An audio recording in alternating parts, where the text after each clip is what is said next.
Hello, I'm Steph from iDriver Classic, and today we are down at the Practical Classics Restoration Show 2025.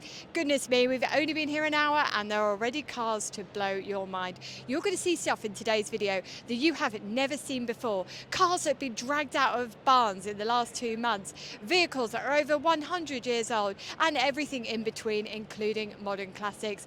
There are lots of vehicles here today. We probably won't see them all, but blimey, we're going to give it our best shot. And we're going to hear some great stories along the way too. So buckle up, because we're going to see cars from all over the world in all states of disrepair, and we are going to have a great time.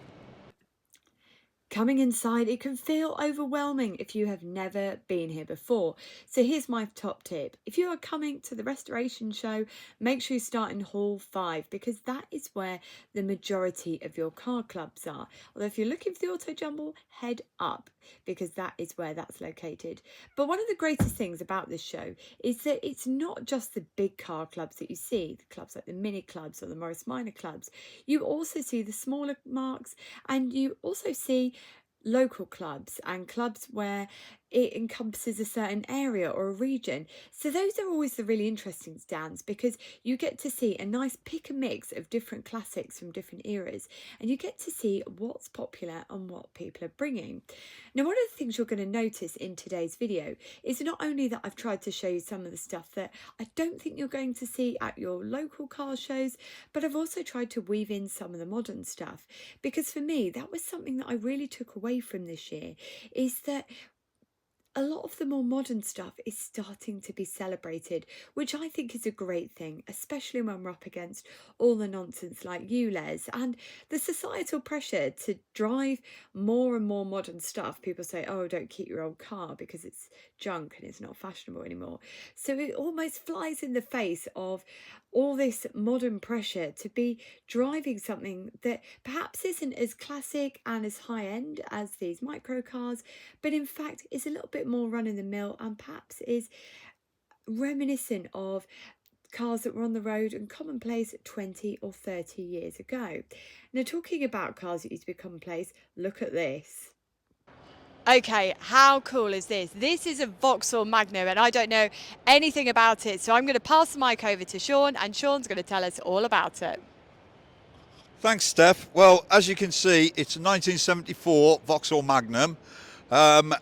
Back when I was a teenage boy, this was the sort of car that was in Street Machine, and we had posters of these on our bedroom walls. This car was found in a lockup 2 months ago. Nothing's been done to it apart from it's had a wash and a polish, and we started it by basically having a can of petrol and a lorry battery just to get it running, to make sure it ran. It's a fantastic piece of motoring history for someone like me. You know, anybody who's 60 is, you know, this was the car on the bedroom wall.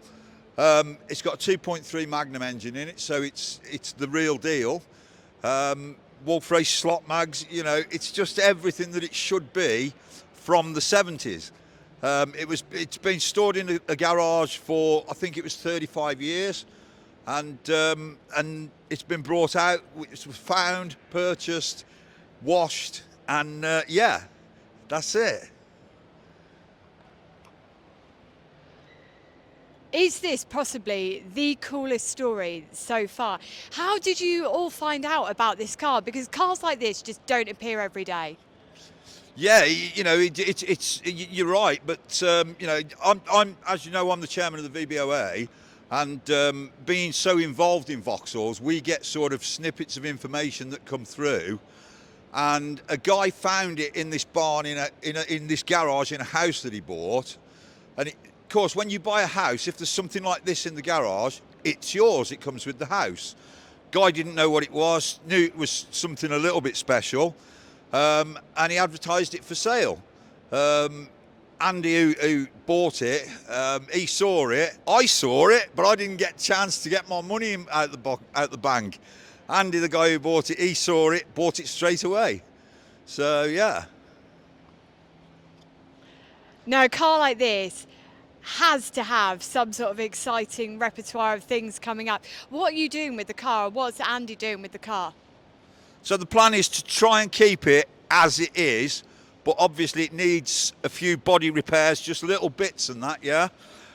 Everybody keeps screaming about putting a V8 in it, but it's a Magnum, it's a 2.3 Magnum Force. That link, if you put a V8 in it, you remove that link. So it's going to stay with a 2.3, and yeah, it'll just be as it is, but the little bits of rust that are on it, yeah, you know, the paint match fantastically for us. Technology today, we can match the paint to the exact colour, and it'll be matched, and all the repairs will be done, and it'll be kept as it is. Thank you so much for your time, and thank you for showing us this car. It's going to take a lot, even though we've only just walked in, to beat this, because this is one of the coolest cars that I've ever seen at the NEC. Thank you so much to all of you for bringing it. No problem. Thanks, Steph. We had a look at the Meadows Friskies, and this for me was great because I was able to show my work colleagues, and Ed from work said, great, another car I didn't know I wanted until I saw it. So that was great. And this is one of the most wonderful things about coming to the NEC and seeing all these cars, is you get to discover cars and you get to meet new people that ignite a passion that you didn't know you had. And that is also why it's so important that we take our classics out, because the more we share them and the more we get them out into the wider world, the greater the appreciation and the higher the likelihood of someone wanting to take our cars on after we've reached the end of our lives.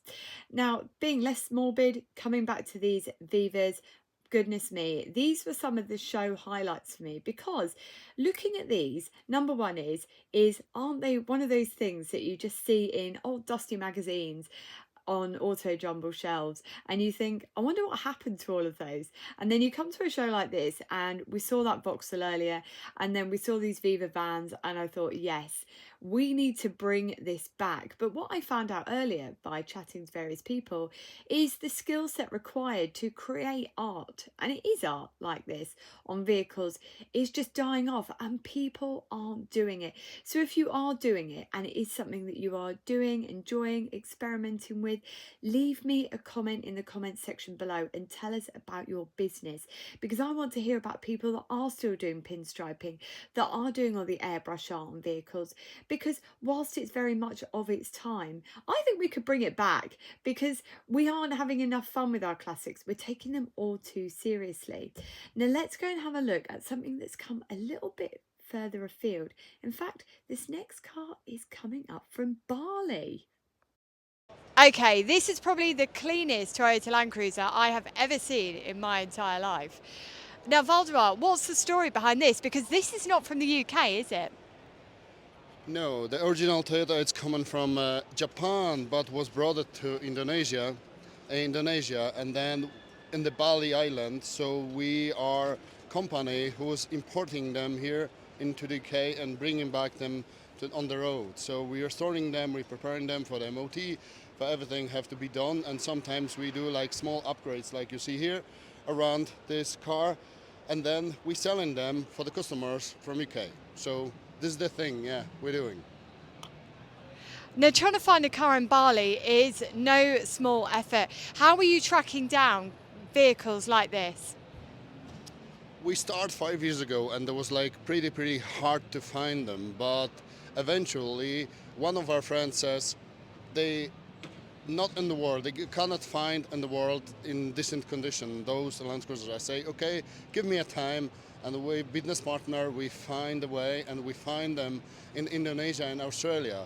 So we went to Australia, but they have just pickups. Most of them are pickups, but we were looking like this FJ40, like with a full body. So we're looking and we find them in Indonesia, and we travel through the Indonesia, whole Java Islands to looking for them. We saw hundreds of them, but they really pretty rough conditions up there. So some of them, and some of them really nice. So from hundreds of them we bring in the best ones here.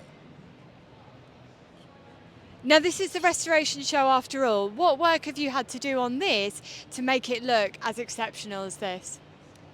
So this one, The problem was the body condition was pretty okay. There was pretty good. There was no rust at all.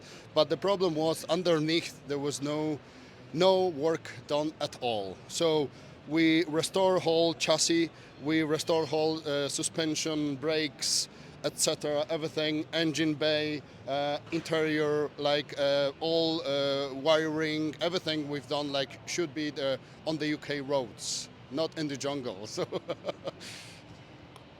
Well, thank you very much. And this is truly exceptional. Whoever owns this is going to be very lucky indeed.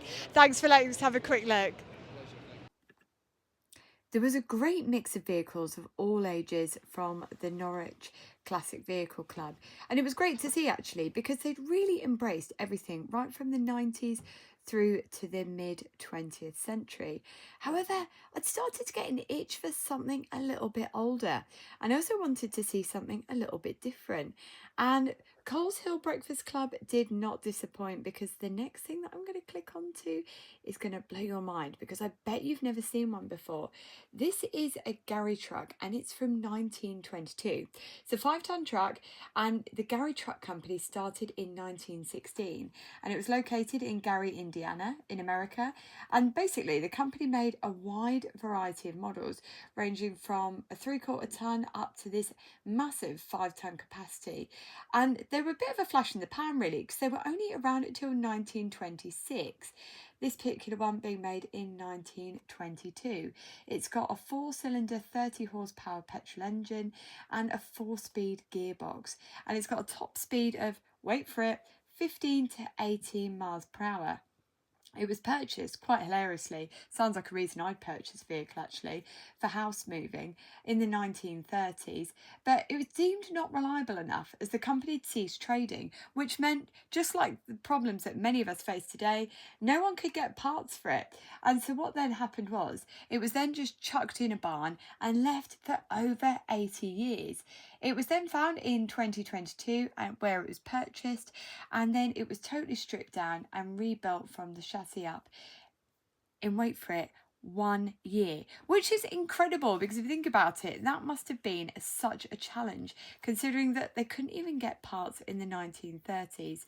For me, this is what this show is all about, getting to see stuff like this that, well, you just wouldn't see anywhere else.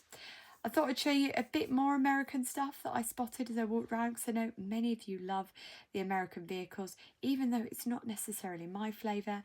And then we came on to the police cars, which feels very Matt from Furious Driving. And by the way, I did bump into him walking around, so it might be worth clicking over to Furious Driving to see what he's put together. Although I know he has got his breakfast meet today at the Motorist, so you may not see a video until tomorrow or later on next week. Now, this particular Plymouth caught my eye. It's a 1948 Plymouth P15. It's got a 3.7 litre straight 6 in, and it's paired up with a 3-speed column change. It's been owned by the current owner since October 2020, so I guess it wasn't me just making mad lockdown purchases, and it was imported into the UK from Las Vegas. Sadly though, the previous history is unknown, although it came from Nevada, with the, do I say it Walla Walla or Vala Vala? County Sheriff stars on the door, and also it had the siren on the wing and the beacon, which had been bolted through the roof.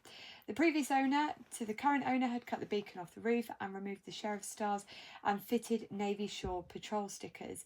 And after the current owner purchased it, he spent 350 hours working to get the car safe to be used out on the road, and they've removed the rust, the inner sills, and the floor had rotted 10 inches into the car. So this was no mean feat to get it back on the road, especially working with something that is a car that you have to send away for parts for.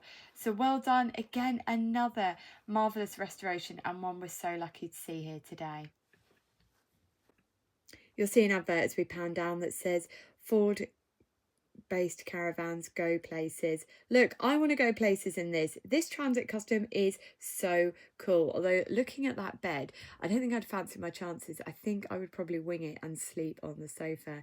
But this for me wasn't one of those vehicles that loads of people were flocking around, but was definitely one of my favourites of the show because I could see myself enjoying this, not only because of the 70s splendour inside, which whoever's decorated this, by the way, has done a marvellous job, and all the accessories are very period correct, but it just felt so achievable and just so much fun. And for me, we all obsess over VWs, but this really hit the spot.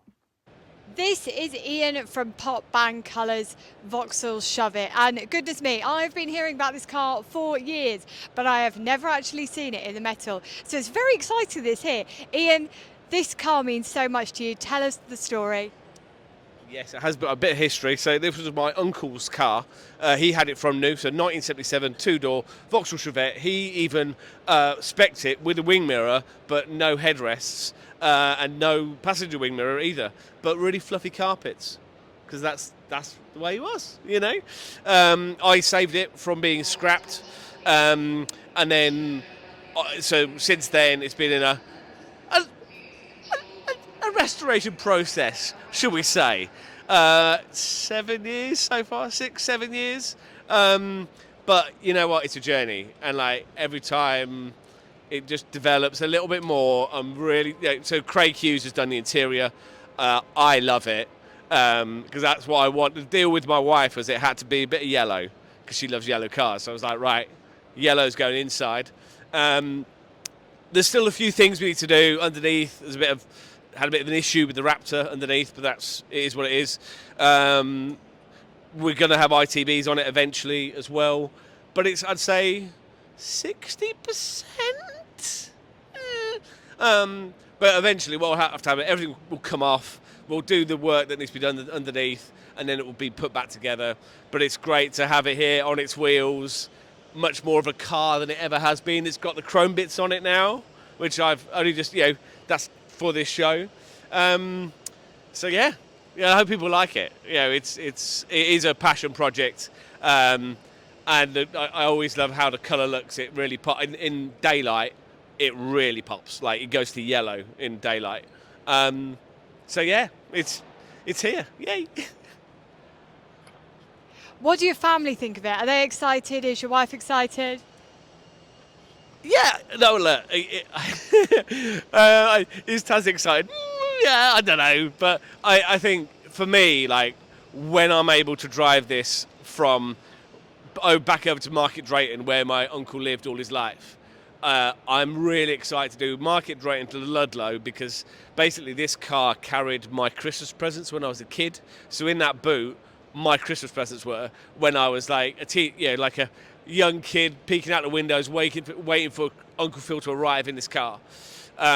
So to do that journey at some point, and that might be a year, it might be 2 years. I'm not pushing. What I've learned with this is that I can't rush it. It's just got to be steady. If the funds aren't there to make something happen, I put it in the garage. I don't look at it. I bring it out when I can. I would love to have this at Revival, whether that's this year or next year, but to have this on my stand at Revival is an aim, and to drive it from home to Chichester and back. But yeah, so we'll see. Don't know. But yeah, I'd love people to see what they think to it, see what they think to the colour. It is a Saab 9.5 end of line colour, so it's not the Copperstone Starfire that a lot of people think it is. This is a Saab colour, so I've got the images of that. Mazda MX-5 Mark II engine. It's had custom exhaust, manifold exhaust. So yeah, new radiator, which is a Caterham radiator actually.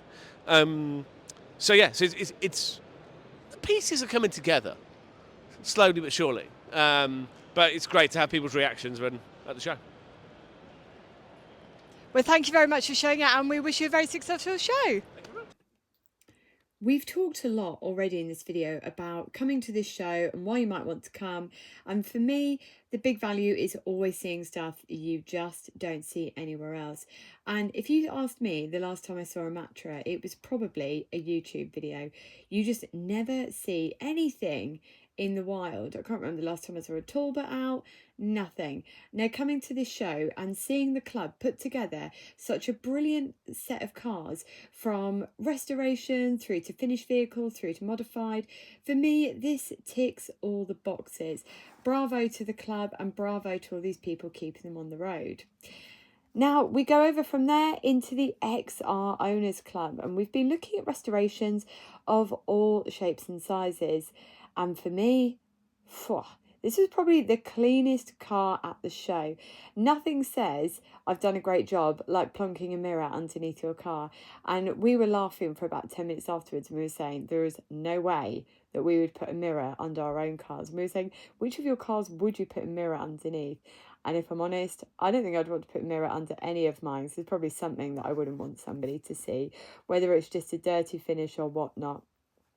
Now, the biggest thing about restoration is that so many people, when you come to this show, they'll say, oh, it's a dying art, nobody wants to do it, kids of today are not interested. So anyway, this took me by surprise, because I went over to have a look and I thought, because I love seeing stuff that is part way through. Now, the biggest surprise for me on this particular car was that this car has been restored, or partially restored, by a 13-year-old boy. And I think from the general write-up that I was reading, this isn't his first rodeo, because it said it was his latest project, not his first project. And this is one of the great things that you tend to see with some of these pre-war Austins, is that they are being adopted by the younger generation, and they are very popular. And some of that is down to the availability of parts, and some of that is down to the very friendly club scene that they have. So bravo to Henry, because doing something like that at 13 is just no mean feat. But what of the cars that have got their future coming up? Well, this led me up to the barn finds section. Now, this section, I'm going to let you have a good old look round. There is plenty to see here, and there is going to be me waffling away. Now, I don't know, I've kind of hinted to you all that it's coming, but tomorrow is going to be a big one, because I and my friend Paul from work have bought a barn find, and we're going to be showing you this on the channel tomorrow. And there is in fact a car on this stand that is the sister car of one of the cars we've bought. But first of all, I want to show you this Morris Minor, because this for me is such a special car, and is probably my favourite. No, in fact, it's definitely my favourite car of the show, because way back when, over 10 years ago, I picked up a copy of the Morris Minor Owner Club magazine. In fact, it might have been one of the other Morris Minor magazines that still existed back then. And I remember reading about this car, and I was on the fence about whether I was going, it must have been over 10 years ago, I was on the fence about whether I was going to go on the Morris Minor overseas trip. And I was really a bit nervous, not because I didn't think my car would make it, but just because I thought, blimey, it's a lot of miles to do, and I've never really done that before, and I'm a little bit nervous. And I read the story of this car and about how this guy had taken it around the world. He'd been everywhere, and it instilled in me a sense of adventure. And I thought, right, if he can go around the world, I can go to France. I was only trying to get to Normandy. Nowadays, I would consider that child's play. But at the time, as a woman in her early 20s who didn't have much experience of really anything in life, I was so nervous. But the story of this car gave me hope, and it inspired me to do the trip. And no one seemed to have known what had happened to the car at that point. And so seeing it at the show and seeing it in the metal, honestly, made the 2.5 hour drive to the show completely worth it for me. That was the highlight. But there was plenty to be getting your teeth stuck into around the entire barn find experience, because this Morris Oxford as well took my fancy, although it was sad to see that it does look like it's a re-reg. It looks like someone's nicked the registration off it whilst pulling it out of a barn from wherever it's been found. But you know what? What's a registration? Because at the end of the day, who cares what the registration is on a vehicle when you're out driving it and making memories? It's just a bit annoying sometimes when you see that these things have been ripped off the cars. But as you can see, there is lots to be seen. And one of the great things about this section, and I always think it's one of the very best sections of the restoration show is that you get a decent mix, and there is a great story behind every single car. However, if you are coming to the show and you are having a look around the barn finds, one of the things that I would recommend doing is hitting this section either right at the beginning of the day before anybody's managed to get into this section, or just before you're about to go home, because those are the quietest bits of the day and you can get round it. And if you want to get photographs, it's a really good time to get the photographs of it, because throughout the day it is like when you unwrap a cake at a picnic and there are suddenly 1,000 flies and wasps and everything like that. It's like that. It's so busy. It's one of the busiest sections along with the auto jumble. Absolutely love this colt, by the way. Didn't expect to see this. And I thought, God, I can't even remember the last time I saw one of those on the road. So I can't imagine what is going to be involved in putting that back to an MOT worthy standard. So let me show you a couple of the other barn finds that really took my fancy. Now, it wasn't just your run-of-the-mill stuff like Morris Minors and Austin A30s you saw, because as well as that, there was also this SS2. Now, this is a really interesting car. It's from 1933, and yes, I know, for those of you that don't know, it's not a Jag, it is an SS, because of course Jaguar were SS cars before they were Jag, and it's one of only 3 known surviving examples. But it wasn't just that caught my eye in terms of high-end vehicles, because there was also this DB4. And I thought, what on earth is that doing here? And would you believe this was found in a collapsed garage, and nobody even knew it was there until the elderly owner moved into a nursing home. And it took the Bangers and Cash team an entire day to dig it out of the collapsed garage, which makes our work last weekend of a few hours pulling our special barn find out of an old lean-to seem, well, like child's play. It seems like nothing after finding out they spent a day doing this. So that'll be interesting to see this come back onto the road. One of my favourite bits of coming to the restoration show, and any car show really, is always catching up with my very good friends. And with this being the restoration show, I wanted to show you a car that we saw on the channel years ago. It belongs to my friend Becca Treston, who might be a familiar face because she's got her own channel, Passenger Seat Podcast. And anyway, Becca's had her car fully restored and it looks so good.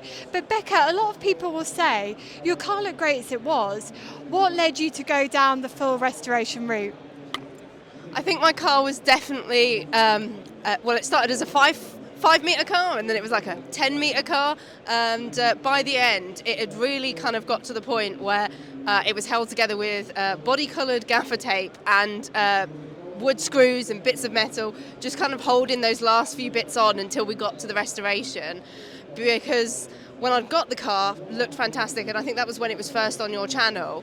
But then I found that as I had it longer and longer, bits of filler started bubbling through, bits of rust started bubbling through, and of course I was dailying it, and so that wasn't kind of helping things. And whilst it lived in a garage, it was still kind of out and about all the time, and she is now as well.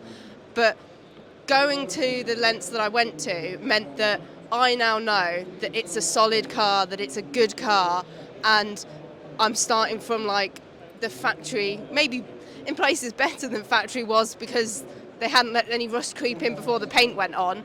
And I'm now kind of hoping that that's a 20-odd year investment before it ever gets to the state that it kind of was. Because yes, she was shiny, but she was rusty, whereas now it's a nice solid car and something I'm really proud of.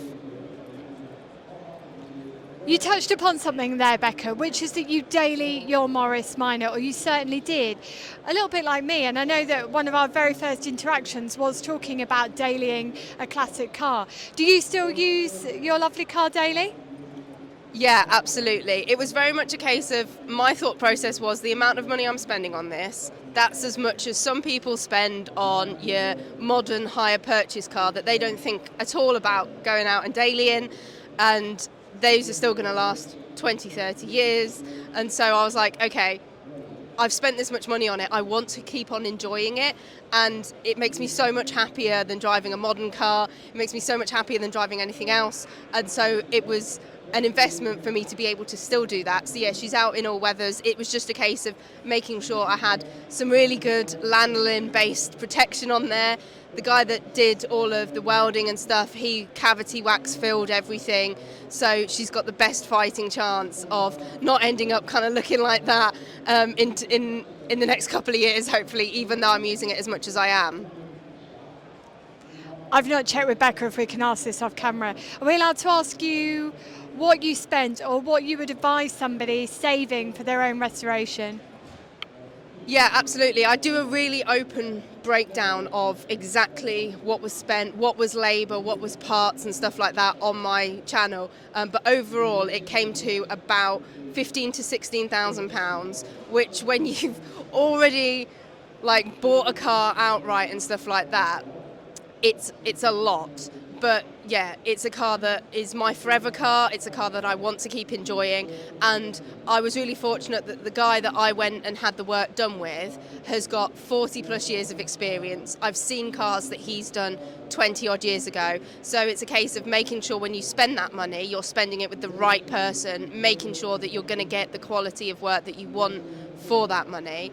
And I would say that I probably spent too much on Peggy in that initial purchase, and then I've ended up putting the money in. If you can get yourself a cheaper car and accept that you're going to spend either a lot of time or a lot of money making it as nice as this and then enjoying it, that's the best bit of advice. Is if you're buying a cheaper car that you know is bad, you know what you're getting into. Whereas if you're buying a nice car at the kind of 4 to 6k mark, there might be some stuff that's been well hidden and is going to crop up in a couple of years' time. And that was the decision I was making, was do I go and buy another £4,000 to £6,000 car and be in the same position in a couple of years' time, or do I make the car that I really love the forever car, put the money into her and know that I'm not just going to end up in that cycle of cars getting rotten and me not being able to kind of make them good.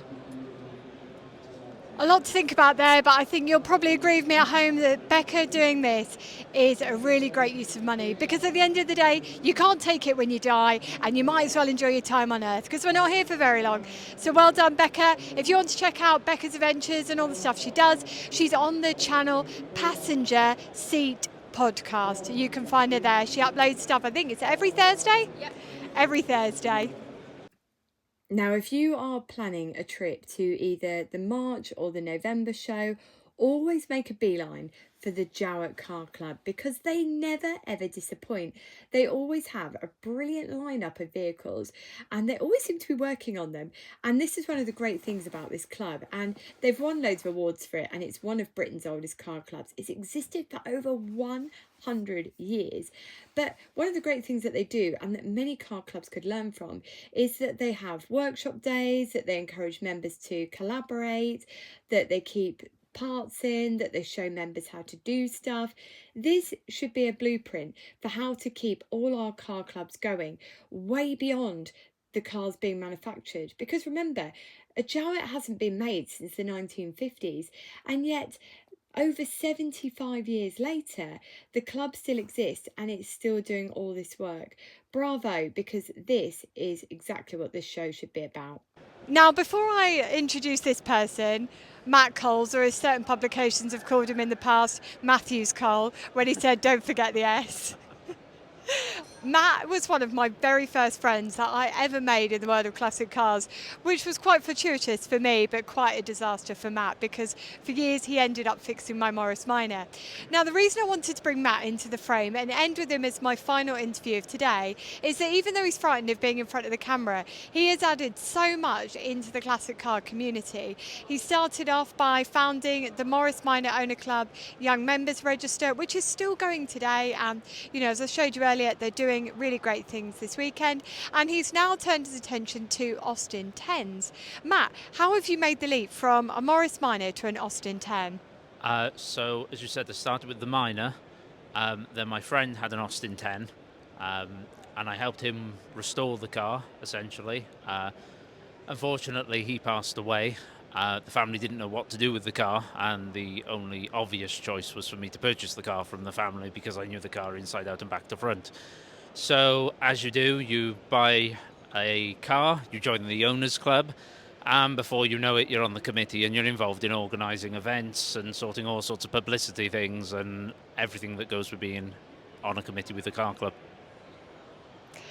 Now, Matt has actually been nominated for an award this weekend. Tell us about the award. If I could remember the name of the award, it would probably help. Should probably mention that Matt's memory is about as good as the brakes on some of my cars. That's a joke. They are actually all right now. Well, about as good as the standard brakes were when it turned up. Anyway, it's essentially Car Club Hero. It's the Car Club Awards at the NEC. Matt, what have you done for this? I keep calling it the Standard 10 Club because I'm so tired. The Austin 10 Club. What have you done for them? Well, my main role is publicity. So trying to get our cars known, trying to get a new audience for them, which is a bit of a struggle. I've organised a couple of events, added a couple of events to the calendar last year that we've never done before, some social events. We've got some coming up this year that I'm organising.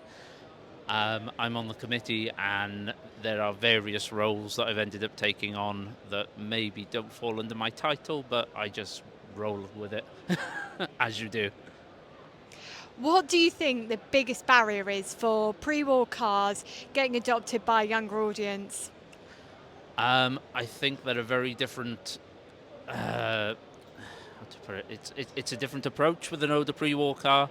You have to, plan your route. You have to avoid motorways, and you just have to adopt a slower way of life and accept that 50 mile an hour is something that you might do downhill with the wind behind you. I mean, respectfully, it's not for me, because if you've seen my timekeeping and my driving, you'll know that neither of those marry up to a pre-war car. But how has it been for you stepping back in time? Do you miss Morris Minor ownership? As in, when you're jumping into your Austin, do you hanker after a Morris Minor which is a little bit faster, or are you quite content now? Well, the Minor I have at the moment is a Series 2 with the 803 A-Series engine, so it motors as well as the 10, really, which is not very fast and even slower up hills. Well, that's an inspiring footnote, isn't it, for anyone considering a Series 2 Morris Minor. Matt, for anybody watching this who is trying to kickstart their club and breathe a bit more life back into it, what top tips would you give? Focus on young people. They're the lifeblood of clubs. If we're going to keep these cars on the road, then we need to focus on getting the younger people interested and involved in the clubs. Well, Matt has my vote as club hero, if for nothing else, once changing my engine by the side of the road outside my house with a washing line pole. Never forgotten, always appreciated. That's our last interview for today. Let's go and have a look at some more cars before we pack up and head off home. Well, this show has been one big old high, so I thought we'd end on a high too, and this belongs to my friend Neve. Now, Neve is one of the coolest women I know out there. She started in a Morris Minor, and now she is here with this 1948 Austin Devon. Now, I know you're going to say to me, Steph, I've never seen an Austin Devon that looks like that before, and you are correct, because this has had a bit of work done to it.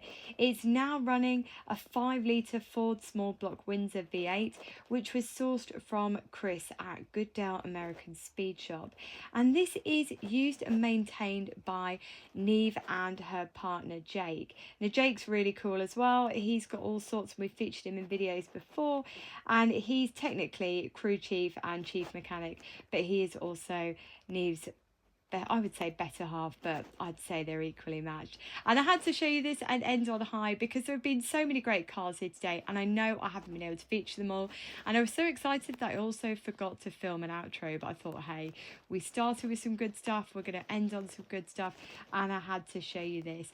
If you want to watch Neve's adventures, she writes about them on Instagram, and I've put a link to her in the description box below. But until next time, take care and drive safely. Oh, and P.S., let me know what your favourite car of the show is. Definitely still think mine was that Morris Minor that had been on all the adventures, but I want to hear yours. And if you're going to the show this weekend, let me know what you see and enjoy. But until then, take care and drive safely.